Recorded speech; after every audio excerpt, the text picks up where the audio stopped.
with these three that I'm going to share with you guys today, having to reapply is not much of a necessity.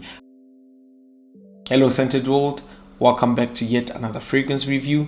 It's always a pleasure to have the returning viewers, but for those who are joining us for the first time, you are by far most welcome. This channel exists to share informative content through our fragrance reviews and our unboxing experience so that you have a worthwhile buying experience. So if that sounds like content you really are down for, please be sure to hit that subscribe button, smash the notification bell so that you never miss out every single time we drop a review. So for context, for anyone watching this from anywhere in the world except Africa, we are currently right in the middle of summer here in South Africa.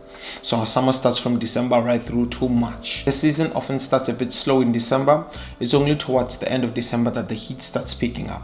And then January and February happens. Then the heat just cranks it up.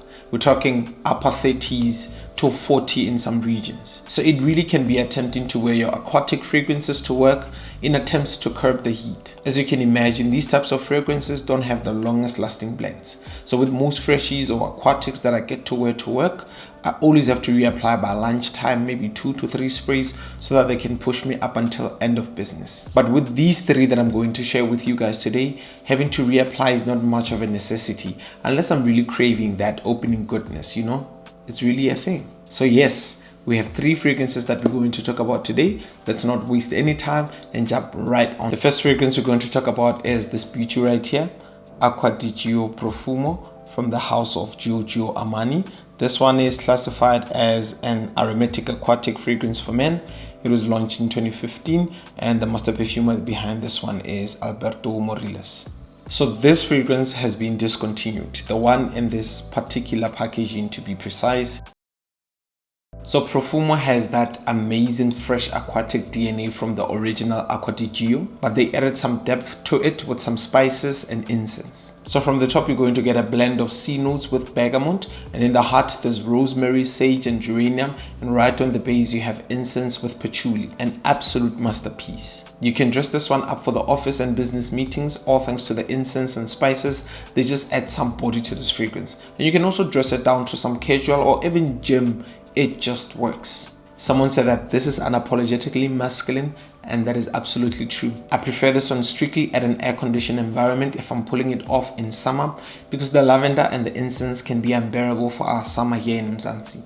Otherwise, spring and autumn, I'm wearing this with ease. And the second one we're going to talk about is a sleeper, and I don't understand why you guys are not talking about this fragrance. This is Ibreez from the house of Rasasi, Ibita.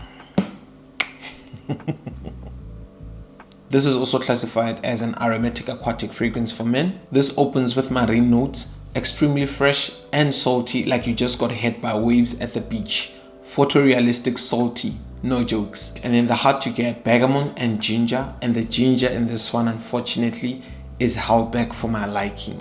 It's present, you know, it's sparkly, it adds that soft drink effect to the fragrance. However, I would have been even more happier if they pumped the ginger in this one so that it has that kick to it. And that right there is what we call preference. And right on the base you get neroli with lavender, and it goes so well with that aquatic DNA, smells amazing. Ever so slightly soapy. You know, this one really reminds me of Lodisi Super Major by Isimiyaki. I really had a good time with that fragrance. The projection on this one is mad for the first 3 hours. I'm talking jumping off your skin, invading people's privacy. It is wild. However, the longevity just pushes a little over 6 hours, and I am happy with that. And sometimes I just go one spray if I really want to be that guy at work, you know, the fragrance guy, and just violate everyone's personal space and their nostrils. I'm talking metaphorically, okay? Be cautious with the number of sprays when you're wearing this one. 5 to 6 sprays are more than enough. That is Ibreez from the house of Rasasi. The last one on the list is my recent acquisition, and it is Aqua Pura from the house of Fragrance World. This is the rendition of Otto Parisi's Mega Man, and this one I had rocky first time impression. Granted, it was from a sample, not this full bottle that I bought much later, and when I made the comparison between the two, this was far better than that sample that I had tried this fragrance from. I don't know. Maybe they gave me a counterfeit juice. I don't know. I'm not implicating anyone. Anyway, this one is classified as a citrus aromatic fragrance for men and women. Lies. What can we say?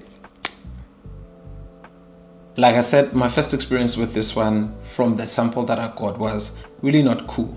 I mean, from what I got on the sample, it was just a boring DNA. Honestly, it was uninspired and I just couldn't stand it. However, I saw on socials it was being glazed and people were talking about how this fragrance is such a banger.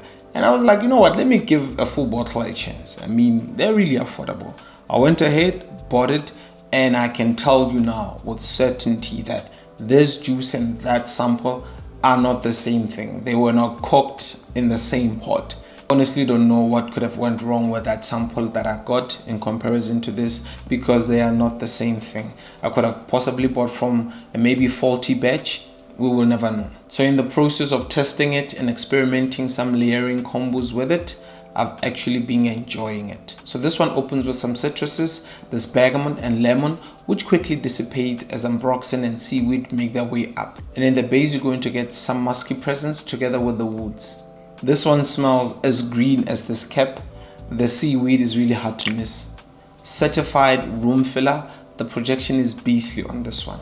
And the longevity pushes a little over 6 hours, just like those two other ones I spoke about earlier on. I've been enjoying layering this one with fruity forward fragrances like your opulent Dubai and Dead and Blue Parfum, as I find this one a little too salty and monotonous by itself. Anyone from 30 and up can be open to try this one, and it's going to intimidate a few noses. I can see that happening. Other than that, it is a great offering. Aqua Pura from the house of Fragrance Hall. And there you have it, guys. 3 aquatic fragrances that I am currently enjoying wearing to work in this heat. Are you familiar with any of these, guys? I would like to hear from you guys. And what are you currently wearing if you are based in South Africa and you are experiencing these heat waves with us? What are you currently wearing to work? Do you have your aquatics, your freshies, your woody or your florals? Are you still choking them at work with your oud obsession even in this heat? Please share in the comment section. We would really love to hear from you. And while you're at it, smash that subscribe button and the notification bell so that you never miss out every single time we drop a review. Until we meet again on yet another fragrance review, remember to keep well and stay smelling great.